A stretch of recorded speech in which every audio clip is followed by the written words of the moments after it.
नमस्कार दोस्तों, teaching exams official YouTube channel में आपका स्वागत है। हम आपको आज बीएड एंट्रेंस एग्ज़ाम जो इस बार 2025 में होने वाला है, उसका जो भी संभावित प्रश्न हैं, जो भी एग्ज़ाम की दृष्टि से बहुत महत्वपूर्ण क्वेश्चन है जो आपके एग्ज़ाम में आएँगे, सिर्फ़ वही क्वेश्चन हमने इस चैप्टर में हमने लिया हुआ है। आपको इस वीडियो के माध्यम से सिर्फ़ और सिर्फ़ वही क्वेश्चन कराएँगे, जो आपकी परीक्षा की दृष्टि से बहुत ही महत्वपूर्ण होंगे। तो चलिए स्टार्ट करते हैं। बीएड के क्वेश्चंस हैं, देख लीजिए। बीएड के क्वेश्चंस हैं। इसमें आपको हम सर्वप्रथम आपको हम जीएस कराएंगे। जो भी जीएस से रिलेटेड, जो भी सामान्य ज्ञान से रिलेटेड जितने भी क्वेश्चन होंगे, वो पोर्शन आपका कंप्लीट होगा। और टोटल जितने भी जीएस से जितने भी पोर्शन कंप्लीट होंगे, वो सारा का सारा हम आपको कंप्लीट करवाएंगे अपने सभी वीडियो के माध्यम से। जीएस का पूरा पूरा कंप्लीट पोर्शन होगा। तो चलिए क्वेश्चन को स्टार्ट करते हैं। पुरातात्विक स्थल सुकरकोटडा किस राज्य में स्थित है? आपके पास चार ऑप्शन हैं। पहला राजस्थान, दूसरा पंजाब, तीसरा बिहार, चौथा गुजरात। तो चार क्वेश्चन हैं और चार ऑप्शन हैं आपके पास। तो इसका जो सही आंसर होगा, वो सही आंसर होगा गुजरात। तो जो सुकरकोटदा गुजरात के कच्छ जिले में स्थित है। इस स्थल से हड़प्पा सभ्यता के विस्तार के प्रमाण मिले हैं। 1964 में इस स्थल की खोज जगपति जोशी ने किया था। तो इसका सही आंसर क्या होगा? गुजरात होगा। तो गुजरात के कच्छ में ये मिला हुआ था। तो इसका जो 1964 में इस स्थल की खोज किसने की थी? जगपति जोशी ने। खोज किसने किया? खोज भी चलिए आपको हम बता दे रहे हैं। एक एक क्वेश्चन पे हम चर्चा करेंगे, तो अंत तक हमारे साथ बने रहिएगा। देखिए, इसकी खोज की थी जगपति जोशी ने। ठीक है, चलिए अगले क्वेश्चन पे चलते हैं। अगला क्वेश्चन हमारा है, निम्न में से किस वेद को कर्म कांड ग्रंथ के रूप में जाना जाता है? तो इसके हमारे पास चार ऑप्शन हैं। यजुर्वेद, सामवेद, ऋग्वेद और अथर्ववेद। तो इसका जो सही आंसर होगा वो होगा यजुर्वेद। सही आंसर होगा यजुर्वेद। यजुर्वेद को कर्मकांड ग्रंथ के रूप में जाना जाता है, जो कि बलिदान धर्म की स्थापना करता है। इसे यज्ञवेद भी कहते हैं। ठीक है, इसके इसका जो जो इसका जो पाठ्य करता है, इसके जो पाठकर्ता को अध अध वायु कहते हैं। चलिए अगले क्वेश्चन की तरफ चलते हैं।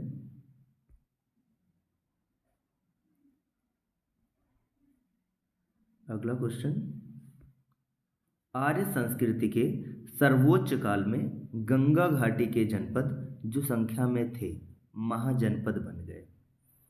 तो इसमें भी चार ऑप्शन है, 16, 14, 15 और 18। तो इसका जो सही आंसर होगा वो होगा 16। तो 16 होंगे। तो जो छठी शताब्दी ईस्वी पूर्व में 16 महाजनपदों का उदय हुआ। ये 16 महाजनपद पूर्व में आर्य संस्कृति के सर्वोच्च काल में गंगा घाटी के 16 जनपद थे। इन 16 जनपदों का उल्लेख बौद्ध ग्रंथ अंगुत्तर निकाय तथा जैन ग्रंथ भगवती सूत्र में मिलता है। इन 16 जनपदों में मगध को गिरिव्रज, वत्स को कौशाम्बी, कोसल, श्रावस्ती एवं अवंती जो है वो उज्जैन सर्वाधिक प्रसिद्ध हुए थे। कौन कौन से प्रसिद्ध हुए थे? यानी कि एक मगध प्रसिद्ध हुआ था, और कौन सा सेकंड? मगध के बाद वत्स था, जो हम कौशाम्बी में मिलता है, और उसके बाद कोसल जो श्रावस्ती जिले में था, देख लीजिए कोसल। और उसके बाद एक अवंती था जो उज्जैन में मिलता है। तो ये चार जो महाजनपद थे, ये सबसे ज़्यादा प्रसिद्ध थे। चलिए अगला क्वेश्चन हमारा है, दिगंबर संप्रदाय इनमें से किस धर्म से संबंधित है? तो सिख धर्म, बौद्ध धर्म, इस्लाम धर्म या जैन धर्म। तो इसका जो सही आंसर होगा वो होगा जैन धर्म। तो दिगंबर संप्रदाय जैन संप्रदाय के दो संप्रदायों में से एक है। लगभग 300 ईसा पूर्व मगध में भीषण अकाल पड़ने पर जैन धर्म के अनुयायियों में मतभेद पड़ जाने से यह धर्म दो संप्रदायों दिगंबर और श्वेतांबर में विभक्त हो गया था। दो संप्रदाय कौन कौन से थे? एक था दिगंबर, देख लीजिए, एक था दिगंबर, एक था दिगंबर, दूसरा क्या था, श्वेतांबर, एक था श्वेतांबर में विभक्त हो गया था। दिगंबर संप्रदाय के प्रवर्तक कौन था, भद्रबाहु थे। इसके जो जो इसके जो प्रवर्तक थे वो थे भद्रबाहु। ये सारे क्वेश्चन आते हैं एग्जाम में, ये सब पूछ सकता है कि जैन धर्म में दो संप्रदाय कौन कौन से थे, तो आपको हम पहले बता दिए, दिगंबर थे, दूसरा श्वेतांबर थे। तो दिगंबर अगर पूछ ले कि दिगंबर संप्रदाय के प्रवर्तक कौन थे, तो ये भी मैंने आपको बता दिया कि भद्रबाहु थे। श्वेतांबर संप्रदाय के प्रवर्तक कौन थे, तो इसको मैं बता दे रहा हूँ, ये थे स्थूलभद्र। कौन था, स्थूलभद्र थे। तो ऐसे आपके कई सारे क्वेश्चन ऐसे आपके रेडी हो जाते हैं। और ऐसे ही ये क्वेश्चन हो गया। प्लस मैं आपको बता दें, जैन धर्म के 24वें व अंतिम तीर्थकर महावीर स्वामी थे। प्रथम कौन थे, ऋषभदेव थे, प्रथम ऋषभदेव थे। 23वें पार्श्वनाथ थे और अंतिम यानी 24वें जो तीर्थकर थे वो थे महावीर स्वामी। चलिए अगला क्वेश्चन, निम्नलिखित में से कौन सा बौद्ध धर्म से संबंधित एक पवित्र ग्रंथ है। देख लीजिए, बौद्ध किसका है, बौद्ध धर्म का है पवित्र ग्रंथ, क्या है, तनख, आगम, हदीस या त्रिपिटक, कौन सा है। तो इसमें सबसे ज़्यादा संबंधित एक पवित्र ग्रंथ जो है उसका नाम है त्रिपिटक। ठीक है, त्रिपिटक कौन कौन से थे, त्रिपिटक जो है वो बौद्ध धर्म से संबंधित एक पवित्र ग्रंथ है। ये 3 भागों में विभक्त था। एक था विनय पिटक, त्रिपिटक जिसे कहते हैं। त्रिपिटक में कौन कौन से थे, एक था विनय पिटक, एक था सुत्त पिटक, विनय पिटक, एक था सुत्त पिटक, एक था सुत्त पिटक, एक था अभिधम्म पिटक। देख लीजिए, लिखे दे रहे हैं आप, यहाँ से आप देख लीजिएगा, अभिधम्म पिटक, अभिधम्म पिटक। ठीक है, ये 3 ग्रंथ थे। तो तीनों पिटकों की भाषा जो थी वो भाषा क्या थी, भाषा पाली थी। ये भी आपकी क्वेश्चन में आ सकता है कि जो त्रिपिटक थे इसकी भाषा कौन सी थी, तो भाषा इसकी पाली थी। बौद्ध धर्म मूलतः अनिश्वरवादी है, ये भी पूछ सकता है। तो बौद्ध धर्म जो है वो अनिश्वरवादी है, कर्म एवं पुनर्जन्म की परिकल्पना करता है, परंतु आत्मा की नहीं। आगम का संबंध जैन धर्म से है और हदीस का संबंध मुस्लिम धर्म से है। तो चलिए ये भी हम बता दे रहे हैं, देख लिए। जो क्या बताया आपने आपको, आगम, तो आगम जो है ये इसका संबंध किससे है, इसका संबंध है जैन धर्म से। ठीक है, इसका संबंध जैन धर्म से है। हदीस का संबंध मुस्लिम धर्म से है, मुस्लिम धर्म से। और उसके बाद में हम तनक जो है ये यहूदियों का धर्म, यहूदियों से है। तनक यहूदियों से, यहूदी धर्म से है। ठीक है, ये यहूदी धर्म से संबंधित है। और ये आपको पता ही हो गया कि ये बौद्ध धर्म से है। ठीक है, ऐसे ही मैं सारे क्वेश्चंस को ऐसे एक्सप्लेनेशन में पूरा बताऊंगा, जिससे आपके एक साथ एक क्वेश्चन से कई सारे क्वेश्चन आपके प्रिपेयर हो जाएंगे। अगला क्वेश्चन है, इनमें से किसकी मृत्यु चौगान खेलने के दौरान हुई थी। इनमें से किसकी मृत्यु चौगान खेलने के दौरान हुई थी। तो देख लीजिए, इस पे 4 ऑप्शन है, कुतुबुद्दीन ऐबक, फिरोज शाह तुगलक, अलाउद्दीन खिलजी और इल्तुतमिश। तो इसमें जो आपका जो सही आंसर होगा वो होगा कुतुबुद्दीन ऐबक। यानी इसमें जो है, हाँ, इसका सही आंसर होगा कुतुबुद्दीन ऐबक। कुतुबुद्दीन ऐबक का जो समय काल था वो 1206 से और 1210 तक था। इनकी मृत्यु हो जाती है 1210 में, जो 1210 में इनकी मृत्यु हो जाती है। लाहौर में जो चौगान, पोलो जिसे बोलते हैं, पोलो को उस समय चौगान बोलते थे। तो पोलो खेलते समय घोड़े से गिरकर इनकी मृत्यु हो जाती है। ऐबक का मकबरा जो है वो लाहौर में स्थित है। इनका जो मकबरा था, आपको बता दें, इनका जो मकबरा है वो लाहौर में स्थित है। ये भी पूछ सकता है कि कुतुबुद्दीन ऐबक का मकबरा कहाँ है, वो है लाहौर में। लाहौर में इनका मकबरा है। कुतुबुद्दीन जो है वो मोहम्मद गौरी का दास हुआ करता था। ठीक है, तो और ऐबक ने उत्तर भारत में पहली मस्जिद जो बनवाई थी उसका नाम था कुव्वत उल इस्लाम, का निर्माण दिल्ली में करवाया था इन्होंने। ये इनको ऐबक ने पहला मस्जिद बनवाया था। जो विष्णु मंदिर के स्थान पर पहले पहले वहाँ पे वो विष्णु मंदिर हुआ करता था, उसको हटा के इन्होंने एक मस्जिद बनवाया था। और उसके बाद में अजमेर में संस्कृत विश्वविद्यालय के स्थान पर वो 2.5 दिन का झोपड़ा का निर्माण करवाया था। सूफी संत कुतुबुद्दीन बख्तियार काकी की याद में इन्हें कुतुब मीनार का निर्माण करवाया था। ठीक है, इससे आपके कई सारे क्वेश्चन आपको प्रिपेयर हो गए होंगे।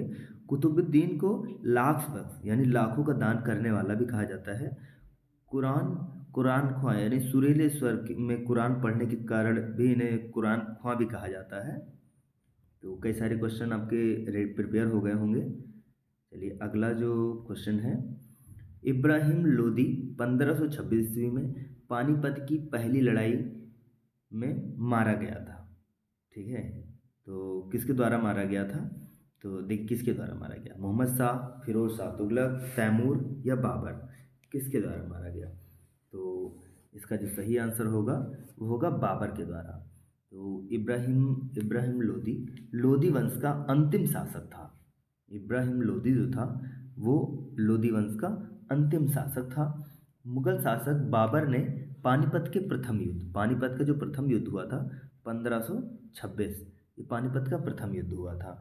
इब्राहिम लोदी को पराजित किया गया था। इब्राहिम लोदी युद्ध स्थल पर मारा गया और दिल्ली सल्तनत का इस प्रकार अंत हो गया था। मुगल शासन की शुरुआत हुई। बाबर एक मुगल शासक था जिसका मूल स्थान मध्य एशिया था।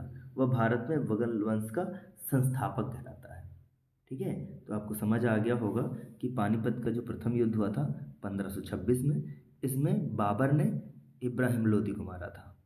ठीक है, इसी प्रकार लोदी वंश वहीं से खत्म हो गया था और मुगल वंश वहीं से स्टार्ट हो जाता है। मुगल वंश का संस्थापक भी बाबर को कहा जाता है। ठीक है, ये क्वेश्चन प्रिपेयर हो गया। 8वां, डैश डैश डैश में जीतने के बाद बाबर को गाजी मान लिया गया था। अब ये बताइए कि कौन सा युद्ध ऐसा था जो जीतने के बाद बाबर को गाजी मान लिया जाता है? काबुल का युद्ध था, या पानीपत का युद्ध था, या खानवा का था, या घाघरा का था? तो आपको बता दें कि ये खानवा का युद्ध था जिसको जीतने के बाद इन्हें गाजी मान लिया जाता है। ये खानवा का युद्ध था। तो ये जो था वो 17 मार्च 1527 को था। 17 मार्च 1527 में ये होता है, ये युद्ध 1527 में ये युद्ध होता है। इसमें बाबर ने मेवाड़ के राजा राणा सांगा को पराजित करता है। इसमें ये किसके इसके बीच होता है? तो ये बाबर बाबर वर्सेस राणा सांगा। ठीक है, ये राणा सांगा के बीच में होता है। ये राणा सांगा के बीच में होता है जिसमें राणा सांगा पराजित हो जाता है। इस युद्ध में राणा का साथ हसन खां मेवाती, महमूद लोदी, आलम खां लोदी तथा मेदिनी राय ने दिया था। अपने सैनिकों को उत्साह बढ़ाने के लिए बाबर ने राणा सांगा के विरुद्ध जिहाद का नारा दिया। खानवा के युद्ध को जीतने के बाद बाबर ने गाजी की उपाधि धारण की थी। तो इसमें भी आपको कई क्वेश्चन आपके बन गए कि जो खानवा का युद्ध था वो किसके बीच हुआ था? तो बाबर वर्सेस राणा सांगा हुआ था। इसका डेट क्या था? तो 17 मार्च 1527 को इसका हुआ था। गाजी किस युद्ध में बाबर को गाजी की उपाधि दी गई थी? वो खानवा के युद्ध में दी गई थी। कई सारे क्वेश्चन आपके प्रिपेयर हो गए। चलिए अगले क्वेश्चन की तरफ चलते हैं। बाबर की आत्मकथा बाबरनामा किस भाषा में लिखी गई थी? तो बाबरनामा किस भाषा में लिखी गई थी? कुर्दी, पश्तो, उर्दू या तुर्की? तो इसका सही आंसर जो होगा वो होगा तुर्की। तुर्की भाषा में लिखा गया था। तो मुगल बादशाह जो थे बाबर ने अपनी आत्मकथा बाबरनामा की रचना तुर्की भाषा में की। इसमें बाबर ने अपने जीवन की अनेक घटनाओं के विस्तार किए हुए हैं। इसके माध्यम से बाबर द्वारा भारत में किए गए युद्धों की जानकारी मिलती है तथा आक्रमण के समय भारत की राजनीतिक दशा का विवरण भी मिलता है। इस आत्मकथा बाबर द्वारा पानीपत एवं खानवा के युद्ध में अपनाई गई तुलुगमा युद्ध प्रणाली की जानकारी भी देती है। बाबरनामा नाम से जानी जाने वाली जो पुस्तक थी उसको तुजुक ए बाबरी कहते हैं। क्या कहते हैं? नाम लिखे दे रहे हैं, इसको कहते हैं तुजुक ए बाबरी। ठीक। ठीक है। यहाँ पे एक क्वेश्चन ये भी बन सकता है कि बाबरनामा नाम से जानी जाने वाली पुस्तक का मूल शीर्षक जो है वो किस नाम से था? तुजुक ए बाबरी के नाम से, और ये तुर्की में लिखी गई है। अगला क्वेश्चन हमारा है, निम्नलिखित में से किसका निर्माण सम्राट अकबर ने नहीं कराया था? निम्नलिखित में से किसका निर्माण सम्राट अकबर ने नहीं करवाया था? तो आगरा का किला, फतेहपुर सीकरी, दिल्ली की जामा मस्जिद या बुलंद दरवाज़ा। तो इसमें से क्या होगा? तो इसमें से सही जो होगा, तो अकबर ने किसका निर्माण नहीं करवाया? दिल्ली की जामा मस्जिद का निर्माण नहीं करवाया था। इसका जो है ये शाहजहाँ ने करवाया था। ठीक है, दिल्ली की जामा मस्जिद जो है ये दिल्ली में है, और इसका जो है इसको शाहजहाँ ने करवाया था। ठीक है, और बाकी सब ये शाहजहाँ ने करवाया। शाहजहाँ, ये लीजिए हमने लिख दिया शाहजहाँ ने करवाया। बाकी आगरा का किला आगरा में है। ठीक है, अकबर ने करवाया। फतेहपुर सीकरी जो है ये क्या है, फतेहपुर सीकरी है। जहांगीर महल जो है वो अकबर ने बनवाया, आगरा में बनवाया। बुलंद दरवाज़ा अकबर ने फतेहपुर सीकरी, यानी कि जो है बुलंद दरवाज़ा जो है फतेहपुर सीकरी में है। तो ये सारे आपके क्वेश्चन क्लियर हो गए। तो ये आज का हमारा अंतिम क्वेश्चन था, और हम 10 क्वेश्चन के माध्यम से आपको हमने कई सारे क्वेश्चन हमने प्रिपरेशन करवाई है। ऐसे ही और भी अच्छी वीडियो जिससे आपकी प्रिपरेशन और भी अच्छी हो सके, ऐसे ही क्वेश्चंस और हम लेके आएंगे। इसके लिए हमारे चैनल को आप सब्सक्राइब करके रखिए, ताकि इसके बाद जो भी हम इस बीएड एंट्रेंस की जो भी वीडियोज़ लाएँ वो आप तक बहुत जल्दी पहुँच जाएँ। और चैनल हमारी वीडियो अगर पसंद आई होगी तो वीडियो को लाइक कर लीजिएगा, चैनल को सब्सक्राइब कर लीजिएगा। धन्यवाद।